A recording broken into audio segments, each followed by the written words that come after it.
Hi എല്ലാവർക്കും നമസ്കാരം. ഞാൻ എക്സ്പ്ലെയിൻ ചെയ്യാൻ പോകുന്നത് ഫയർഫോഴ്സ് എന്ന ആനിമി സീരീസിന്റെ സീസൺ 1 എപ്പിസോഡ് 4 ആണ്. സോ നമുക്ക് വീഡിയോയിലേക്ക് പോകാം. എപ്പിസോഡിന്റെ സ്റ്റാർട്ടിങ്ങിൽ ടോക്കിയോ എംപയറിലെ ഹോളിസിയാണ് കാണിക്കുന്നത്. അവിടെയുള്ള എല്ലാവരോടും ആ ഏരിയ വിട്ടു പോകാൻ അവിടെ നിന്ന് അനൗൺസ് ചെയ്യുന്നുണ്ട്. അവിടുന്ന് കട്ട് ചെയ്ത ഇപ്പൊ സമയം 1:55. കമ്പനി 5 ആണ് കാണിക്കുന്നത്. അവർ ഒരു ന്യൂ ഇൻഫേർണലിനെ ഐഡന്റിഫൈ ചെയ്തിട്ടുണ്ട്. ഇത് കേട്ട് അവരുടെ ക്യാപ്റ്റൻ ഇതിനെ നമ്മൾ തന്നെ പിടിക്കണം എന്ന് പറയുന്നുണ്ട്. അപ്പൊ അവിടെയുള്ള മറ്റൊരു വ്യക്തി പറയുന്നുണ്ട് ആ ഇൻഫേർണൽ ഉള്ളത് കമ്പനി 8ന്റെ ഏരിയയിലാണ്. ഇത് കേട്ട് അവരുടെ ക്യാപ്റ്റൻ നിങ്ങൾക്കാർക്കും ഇവിടെ ഒപ്പീനിയൻ പറയാൻ സാധിക്കില്ല. എന്തൊക്കെ സംഭവിച്ചാലും ആ ഇൻഫേർണലിനെ കമ്പനി 5 പിടിച്ചിരിക്കും, ഈവൻ അത് കമ്പനി 8ന്റെ ഏരിയയിലാണെങ്കിലും. അപ്പൊ അവിടെ നിന്ന് പറയുന്നുണ്ട് ഒബ്ജക്ട് സബ്ജക്റ്റിന്റെ അടുത്തേക്ക് വളരെ വേഗത്തിൽ പോയിക്കൊണ്ടിരിക്കുകയാണ്. ഇത് കണ്ട് ക്യാപ്റ്റൻ അവൻ കമ്പനി 8ന്റെ 3rd ജനറേഷൻ ഫയർ സോൾജർ അല്ലേ, അവൻ എത്തും മുമ്പ് നമ്മൾ ആ ഇൻഫേർണലിനെ പിടിച്ചിരിക്കണം. അപ്പൊ ഷിൻറയാണ് കാണിക്കുന്നത്. അവൻ ഇൻഫേർണലിനെ പിടിക്കാൻ വേണ്ടി വേഗത്തിൽ പോയിക്കൊണ്ടിരിക്കുകയാണ്. അവിടുന്ന് കട്ട് ചെയ്ത ഈ ഇൻസിഡന്റിന് മുമ്പ് നടന്ന കാര്യങ്ങളാണ് കാണിക്കുന്നത്. ഇപ്പൊ സമയം 8:28. ഇവിടെ ക്യാപ്റ്റനും ഷിൻറയും ന്യൂസ് കാണുകയാണ്. ബട്ട് അതിലൊന്നും തന്നെ ഇന്നലെ നടന്ന ഇൻസിഡന്റ് അഥവാ റൂക്കി ഗെയിംസിൽ നടന്ന ഇൻസിഡന്റിനെ പറ്റിയോ ജോക്കറിനെ പറ്റിയോ മെൻഷൻ ചെയ്യുന്നില്ല. ഫയർഫോഴ്സ് ഇത് ഹൈഡ് ചെയ്യുന്നത് എന്തുകൊണ്ടാണെന്ന് ഷിൻറ ചിന്തിക്കുന്നു. ഷിൻറ തന്റെ മനസ്സിൽ പറയുന്നു, ക്യാപ്റ്റൻ ഓബിയുടെ കൂടെ നിന്നാൽ എനിക്ക് ഹ്യൂമൻ കമ്പോഷനെ പറ്റി കൂടുതൽ കാര്യങ്ങൾ മനസ്സിലാക്കാൻ സാധിക്കും. ഇങ്ങനെയിരിക്കെ അവിടെ ഹീനവ വരുന്നു. ജോക്കർ ഉപയോഗിച്ച പൗഡർ ടെസ്റ്റ് ചെയ്തു. ആ പൗഡർ മരിച്ചുപോയ ഇൻഫേർണൽസിന്റെ ആഷസ് ആണ്. മരണപ്പെട്ട ഇൻഫേർണൽസിന്റെ ആഷസ് ഉപയോഗിച്ചാണ് ജോക്കർ ബ്ലാസ്റ്റ് ക്രിയേറ്റ് ചെയ്തത്. ഇത് കേട്ട് ക്യാപ്റ്റൻ ഓബി വല്ലാതെ ദേഷ്യപ്പെടുന്നു. ഇവിടെ ഐറിസ് കുറച്ച് കത്തിയ നിലയിലുള്ള ഒരു ഗ്രൂപ്പ് ഫോട്ടോ നോക്കുന്നുണ്ട്. ഇവിടെ ഷിൻറ ജോക്കറിനെ പറ്റി എല്ലാവരോടും പറഞ്ഞു. ബട്ട് അവൻ തന്റെ ബ്രദർ ജീവനോടുണ്ടെന്ന് ജോക്കർ പറഞ്ഞത് അവിടെയുള്ള ആരോടും പറഞ്ഞിട്ടില്ല. സോ ഷിൻറ അത് പറയണോ വേണ്ടിയോ എന്ന് ആലോചിക്കുകയാണ്. അപ്പൊ അവിടെ ഒരു കോള് വരുന്നുണ്ട്. അതെടുത്ത് Arthur, yes Arthur the night king. ഇത് കേട്ട് മാക്കി അവന്റെ തലക്കിട്ടൊന്ന് കൊടുക്കുന്നു. ദെൻ മാക്കി അവരോട് സംസാരിക്കുന്നു. ശേഷം അവർ രണ്ടുപേരോടും ഒരു ഡോഗ് മരത്തിൽ കുടുങ്ങിയിട്ടുണ്ട്, സോ അതിനെ റെസ്ക്യൂ ചെയ്യാൻ പറയുന്നു. ഇത് കേട്ട് ആർദർ അത് റെഗുലർ ഫയർഫോഴ്സിന്റെ ഡ്യൂട്ടി അല്ലേ. ഇത് കേട്ട് മാക്കി നോർമൽ ഫയർഫോഴ്സ് ആണെന്ന് കരുതി നമുക്ക് കുറെ കോൾസ് വരാറുണ്ട് ആൻഡ് നിങ്ങൾ ഇത്ര ടൈം ഇവിടെ ഇരുന്നിട്ടും ഒന്നും ചെയ്തിട്ടില്ല. സോ നിങ്ങളുടെ ബാക്കി വർക്ക് ഞാൻ കംപ്ലീറ്റ് ചെയ്യാം. നിങ്ങൾ പോയി ആ ഡോഗിനെ റെസ്ക്യൂ ചെയ്യും. ഇത് കേട്ടതും രണ്ടുപേരും പോകാൻ റെഡിയാകുന്നു. അങ്ങനെ ഡോഗിനെ ഹെൽപ്പ് ചെയ്യാന്ന് പറഞ്ഞ് നോക്കുമ്പോൾ ഡോഗിന് പകരം അവിടെയുള്ളത് മാമറുമാണ്. ഷിൻറ അദ്ദേഹത്തെ താഴെ ഇറക്കുന്നു. എന്നിട്ട് അവരോട് അവരെങ്ങനെയാണ് മുകളിൽ എത്തിയതെന്ന് ചോദിക്കുന്നു. ഇത് കേട്ട് മാമറു, ഞാൻ ഷോപ്പിംഗ് ഡിസ്ട്രിക്റ്റിലായിരുന്നു. അപ്പൊ അവിടെ വെച്ച് കുറച്ച് കോളേജ് സ്റ്റുഡൻസ് ആണ് എന്നെ ഇതിന് മുകളിൽ കയറ്റിയത്. ഇത് കേട്ട് ഷിൻറ അവർ എന്തിനാണ് അങ്ങനെ ചെയ്തത് എന്ന് ചോദിക്കുന്നു. നീ ഫയർഫോഴ്സിലെ സീരിയൽ കില്ലറെ പറ്റി കേട്ടിട്ടില്ലേ? അവന്റെ പേര് മിയാമോട്ടോ എന്നാണ്. അവനൊരു ഫയർ സോൾജർ ആയിരുന്ന ടൈമിൽ അവൻ 4 പേരെ അവന്റെ ആനന്ദത്തിന് വേണ്ടി കൊന്നു കളഞ്ഞു. ഇത് കാരണം ആളുകൾക്ക് ഫയർ ഡിഫൻസ് ഏജൻസിയോടും ഫയർഫോഴ്സിനോടും ദേഷ്യമുണ്ട്. സോ ആളുകൾ അവരുടെ ദേഷ്യം ഞങ്ങളോട് ഇതുപോലെ തീർക്കും. ഇന്നാണ് അവന്റെ വിധി പറയാൻ പോകുന്നത്. അവൻ ഒരുപാട് പേരെ കൊന്നിട്ടുണ്ട്. ബട്ട് അവൻ മെന്റലി അൺസ്റ്റേബിൾ ആണെന്ന് പറഞ്ഞ് കോടതി അവന് ജാമ്യം നൽകാൻ പോവുകയാണ്. ഇവിടെ കോർട്ടിൽ മാമർ പറഞ്ഞതുപോലെ മിയാമോട്ടോക്ക് ജാമ്യം ലഭിക്കുന്നു. ഇത് കേട്ട് അവിടെയുള്ള ലോക്കൽ സിവിലിയൻസ് പ്രശ്നമുണ്ടാക്കുന്നുണ്ട്. ഇതൊക്കെ കണ്ട് മിയാമോട്ടോ തന്റെ മനസ്സിൽ പറയുന്നു, ഇവിടുത്തെ ലോക്ക് വെറുതെയാണ്. ഒരു ഫയർ സോൾജർ ആളുകളെ മേർഡർ ചെയ്തെന്ന് വെളിയിൽ അറിഞ്ഞാലുണ്ടാവുന്ന പ്രശ്നം കാരണമാണ് ഈ കൺട്രി എന്നെ വെറുതെ വിടുന്നത്. ഇങ്ങനെ മിയാമോട്ടോ ചിന്തിക്കുമ്പോൾ അവന്റെ ദേഹം മുഴുവനും തീ ആളിപ്പടരാൻ തുടങ്ങുന്നു. അങ്ങനെ മിയാമോട്ടോ ഒരു ഇൻഫേർണലായി മാറുന്നു. ബട്ട് ഇൻഫേർണലായ ഒരു വ്യക്തിക്ക് യാതൊരുവിധ സെൻസസോ കാര്യങ്ങളോ ഉണ്ടാവില്ല. ബട്ട് മിയാമോട്ടോയുടെ കേസിൽ മിയാമോട്ടോ അവിടെ നിന്ന് സംസാരിക്കുന്നു. മിയാമോട്ടോയെ കണ്ട് അവിടെയുള്ള ജനങ്ങൾ ഓടിപ്പോകുന്നു. ദെൻ മിയാമോട്ടോ ജഡ്ജിനെ നോക്കി, നീ ആരാണ് എനിക്ക് വിധി പറയാൻ? ഇത് കേട്ട് ജഡ്ജ്, ബട്ട് ഞാൻ നിങ്ങൾക്ക് അനുകൂലമായല്ലേ വിധി പറഞ്ഞത്? ഇത് കേട്ട് മിയാമോട്ടോ, ഇനി ഞാനാണ് വിധി പറയാൻ പോകുന്നത് എന്ന് പറഞ്ഞ് ആ ജഡ്ജിനെ കൊന്നുകളയുന്നു. ഈ കാര്യങ്ങളൊക്കെ അറിഞ്ഞ് കമ്പനി 8 ഫൈറ്റ് ചെയ്യാൻ റെഡിയാകുന്നു. ഇതേ സമയം ഇൻഫേർണലിന് സെൻസ് ഉണ്ടെന്ന് മനസ്സിലാക്കി കമ്പനി 5ന്റെ ക്യാപ്റ്റൻ എന്തൊക്കെ സംഭവിച്ചാലും നമ്മൾ ആ ഇൻഫേർണലിനെ പിടിച്ചിരിക്കണം. ഇപ്പൊ ഹീനവ ഷിൻറയും ആർദറും എവിടെയാണെന്ന് ചോദിക്കുന്നു. ഇത് കേട്ട് മാക്കി എന്ത് പറയണം എന്നാലോചിച്ച് നിൽക്കുകയാണ്. ഇവിടെ ടൗണിൽ ഇൻഫേർണൽ ഉണ്ട്, അതുകൊണ്ട് എല്ലാവരും സേഫ് ആയിരിക്കണമെന്ന് പറഞ്ഞ് അനൗൺസ് ചെയ്യുന്നുണ്ട്. ഇങ്ങനെ ഷിൻറ നോക്കുമ്പോൾ മാച്ച് ബോക്സ് പോകുന്നത് അവൻ കാണുന്നു. ദെൻ മാച്ച് ബോക്സിനകത്ത് നിന്ന് ഹീനവ പറയുന്നുണ്ട്, ഷിൻറ, ആർദർ, നിങ്ങൾ രണ്ടുപേരും ഈ ഏരിയയിലുണ്ടെന്ന് എനിക്കറിയാം. നിങ്ങൾ എന്റെ പെർമിഷൻ ഇല്ലാതെയാണ് ഇവിടെ വന്നത്. ഈ വർക്ക് കഴിഞ്ഞാൽ നിങ്ങൾക്ക് വലിയൊരു പണിഷ്മെന്റ് വെച്ചിട്ടുണ്ട്. ഇത് കേട്ട് ഷിൻറ പെട്ടെന്ന് തന്നെ തന്റെ പവർ വെച്ച് അവിടെ നിന്ന് പോകാൻ തുടങ്ങുമ്പോൾ ആർദർ വന്ന് അവനെ പിടിച്ച് അവന്റെ കൂടെ പോകുന്നു. ഷിൻറ ഹീനവയുടെ അടുത്തേക്ക് പോകുന്നു. ഷിൻറയെ കണ്ട് ഹീനവ ആളുകളുള്ള സ്ഥലത്ത് വെച്ച് ഇങ്ങനെ പറക്കാൻ പാടില്ല. ഇത് കേട്ട് ഷിൻറ, ഓക്കെ, ഞാൻ സിറ്റുവേഷൻ എന്താണെന്ന് അറിയാൻ വേണ്ടി വന്നതാണ്. ദെൻ ഹീനവ അവർക്ക് ഇവിടുത്തെ സിറ്റുവേഷൻ എന്താണെന്ന് എക്സ്പ്ലെയിൻ ചെയ്ത് കൊടുക്കുന്നു. യൂണോ ഡിസ്ട്രിക്റ്റിലെ കോർട്ടിൽ ഒരു മർഡറർ ഇൻഫേർണലായി മാറിയിട്ടുണ്ട്. അവൻ അവിടെയുള്ള ആളുകളെ അറ്റാക്ക് ചെയ്തുകൊണ്ടിരിക്കുകയാണ്. നിങ്ങൾ പെട്ടെന്ന് പോയി അവനെ സ്റ്റോപ്പ് ചെയ്യും. ഇത് കേട്ട് ഷിൻറയും ആർദറും അങ്ങോട്ടേക്ക് പോകുന്നു. ഇവിടെ കോർട്ടിന് മുമ്പിൽ മിയാമോട്ടോ അവന്റെ ലോയറിനെ പിടിച്ച് നിൽക്കുകയാണ്. ഞാൻ ഫയർ സോൾജർ ആയിരുന്നപ്പോ ഞാൻ കുറെ പേരുടെ ജീവൻ രക്ഷിച്ചിട്ടുണ്ട്. നിന്റെ ജീവൻ ഇപ്പൊ എന്റെ കൈകളിലാണ്. സോ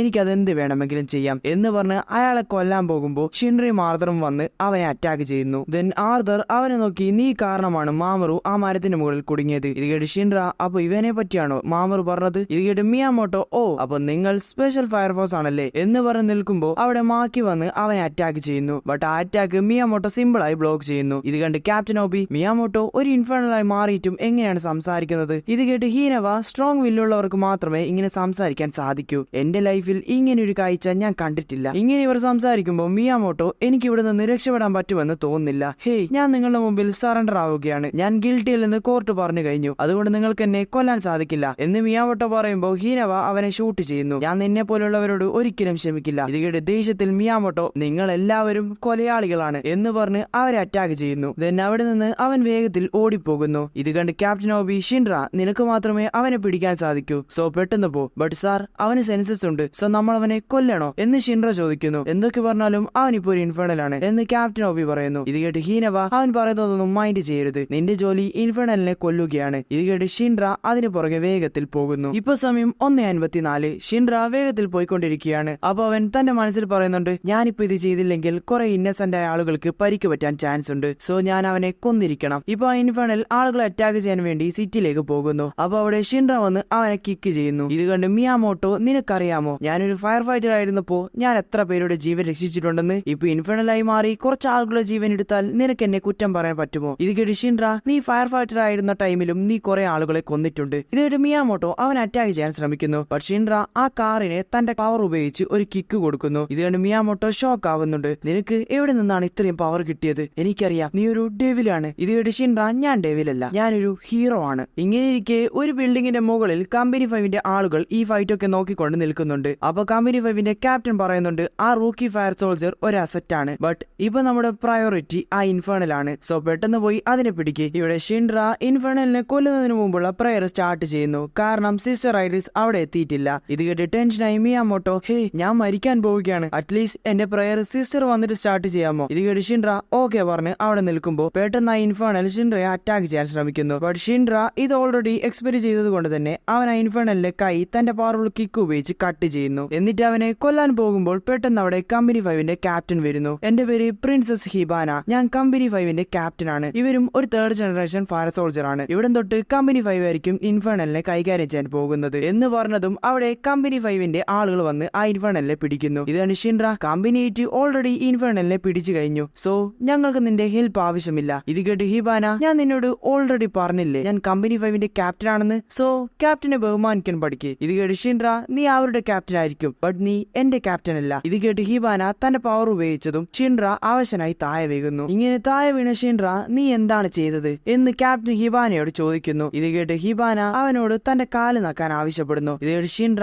ഞാൻ നിങ്ങളുടെ ഓർഡർ ഫോളോ ചെയ്യാത്തത് കൊണ്ടാണോ നിങ്ങൾ ഇങ്ങനെ ചെയ്യുന്നത്? ബട്ട് നിങ്ങൾ ഇപ്പൊ ചെയ്യുന്നത് കുറച്ച് കൂടിപ്പോയെന്ന് നിങ്ങൾക്ക് തോന്നുന്നില്ലേ? അപ്പൊ അവിടെ 5th ഏഞ്ചൽ സ്ത്രീ വന്ന് ഷിൻറയെ കെട്ടിയിടുന്നു. ഇങ്ങനെ ഇരിക്കെ കമ്പനി 5ന്റെ സോൾജർ ഒരു കുട്ടിയെ തള്ളിയിട്ട് അവിടെ നിന്ന് പോകുന്നു. ഇത് കണ്ട് ഷിൻറ ഹേ ഫയർ സോൾജേഴ്സിന്റെ ഡ്യൂട്ടി ആളുകളെ പ്രൊട്ടക്ട് ചെയ്യുകയാണ്, ഇതൊന്നും നിനക്ക് നിന്റെ ട്രെയിനിങ്ങിൽ പറഞ്ഞു തന്നിട്ടില്ലേ? ഇത് കേട്ട് 5th ഏഞ്ചൽ സ്ത്രീ ആ കുട്ടിയൊന്ന് വീണെന്നല്ലേ ഉള്ളൂ, നീ പറയുന്നത് കേട്ടാൽ ഞങ്ങൾ അവനെ കത്തിച്ചതുപോലെ ഉണ്ടല്ലോ. ഇത് കേട്ട് ദേഷ്യത്തിൽ ഷിൻറ തന്റെ പവർ യൂസ് ചെയ്ത് അവരെ വലിച്ചെറിയുന്നു. എന്നിട്ട് അവരോട് പറയുന്നു കുട്ടികളെ പറ്റി ഇനി ഇങ്ങനെ ഒന്നും പറയാൻ പാടില്ല, നിനക്ക് ഞാൻ കാണിച്ചു തരാം ഒരു ഫയർ സോൾജർ എങ്ങനെയായിരിക്കണമെന്ന്. ഇങ്ങനെ ഷിൻറ കമ്പനി 5നെ വെല്ലുവിളിച്ച് അവരോട് ഫൈറ്റ് ചെയ്യാൻ റെഡിയായി നിൽക്കുന്നു. അപ്പൊ അവിടെ കമ്പനി 8ലെ ബാക്കിയുള്ളവർ വരുന്നു. ദെൻ പ്രിൻസസ് ഹിബാന ക്യാപ്റ്റൻ ഓബിയോട് സംസാരിക്കുന്നു. ഞങ്ങൾ ഒരു സെൽഫ് അവെയർ ആയിട്ടുള്ള ഇൻഫേർണലിനെ പറ്റി കേട്ടു, സോ ഒരു എക്സ്പെരിമെന്റ് ചെയ്യാതെ അതിനെ കൊന്നു കളയുന്നത് വലിയൊരു മണ്ടത്തരമാകും, സോ ഞങ്ങളുടെ റിസർച്ച് ടീം അവനെ നോക്കിക്കൊള്ളും. ഇത് കേട്ട് ക്യാപ്റ്റൻ ഓബി ഇത് കമ്പനി 8ന്റെ ജൂറിസ്ഡിക്ഷൻ ആണ്. ഇത് കേട്ട് ഹിബാന കമ്പനി 8 ഒരു പുതിയ യൂണിറ്റ് ആണ്, ഞാൻ അറിഞ്ഞു നിങ്ങൾക്ക് സ്വന്തമായി സയൻസ് ലാബ് ഇല്ലെന്ന്. എന്തൊക്കെ സംഭവിച്ചാലും നിങ്ങൾ ആ ഇൻഫേർണലിനെ കൊന്നു കളയാൻ പോവുകയാണ്, ബട്ട് അവനെ ഞങ്ങൾക്ക് നൽകിയാൽ മേ ബി ഹ്യൂമൻ കമ്പോഷൻ എങ്ങനെയാണ് നടക്കുന്നതെന്ന് നമുക്ക് അറിയാൻ സാധിക്കും. ഇത് കേട്ട് ക്യാപ്റ്റൻ ഓബി ഓക്കെ, ബട്ട് നിങ്ങൾ കണ്ടെത്തുന്ന റിസൾട്ട് ഞങ്ങളുമായി ഷെയർ ചെയ്യണം എന്ന് അവരോട് പറയുന്നു. ഇത് കേട്ട് ഹിബാനയും അതിന് ഓക്കെ പറയുന്നു. അങ്ങനെ ക്യാപ്റ്റൻ ഓബി ആ ഇൻഫേർണലിനെ കമ്പനി 5ന് കൈമാറുന്നു. ഇവിടെ കമ്പനി 5ലെ ഒരാളുമായി ഷിൻറിയും ആർദറും ഫൈറ്റ് ചെയ്യുന്നുണ്ട്. ഇങ്ങനെ ഇരിക്കെ അവിടെ മാക്കി പോയി അവനൊരു പഞ്ച് കൊടുക്കുന്നു. ഇതെന്റെ ഹീനവ സൂപ്പർ എന്ന് പറയുന്നുണ്ട്. പോകുന്നതിനു മുമ്പ് പ്രിൻസസ് ഹിബാന തന്റെ കമ്പനി 5 കമ്പനി 8നേക്കാൾ വലുതാണ്, സോ സൂക്ഷിച്ചു വേണം അവരോട് കാര്യങ്ങൾ സംസാരിക്കാൻ എന്ന് പറയുന്നുണ്ട്. ഇത് കേട്ട് ക്യാപ്റ്റൻ ഓബി ബട്ട് കമ്പനി 8ന്റെ ഫ്ലെയിം നിങ്ങളെക്കാൾ സ്ട്രോങ് ആണ്. പോകുന്നതിനു മുമ്പ് ഹിബാന സിസ്റ്റർ ഐറിസിനെ ഒന്ന് നോക്കുന്നുണ്ട്. ദെൻ ഹിബാന ആ ഇൻഫേർണലിനെയും കൊണ്ട് അവിടെ നിന്ന് പോകുന്നു. അങ്ങനെ ഈ സീനോട് കൂടി ഈ എപ്പിസോഡ് അവസാനിക്കുന്നു. സോ വീഡിയോ ഇഷ്ടപ്പെട്ട സബ്സ്ക്രൈബ് ചെയ്യുക ആൻഡ് അടുത്ത എപ്പിസോഡിൽ കാണാം. ബൈ.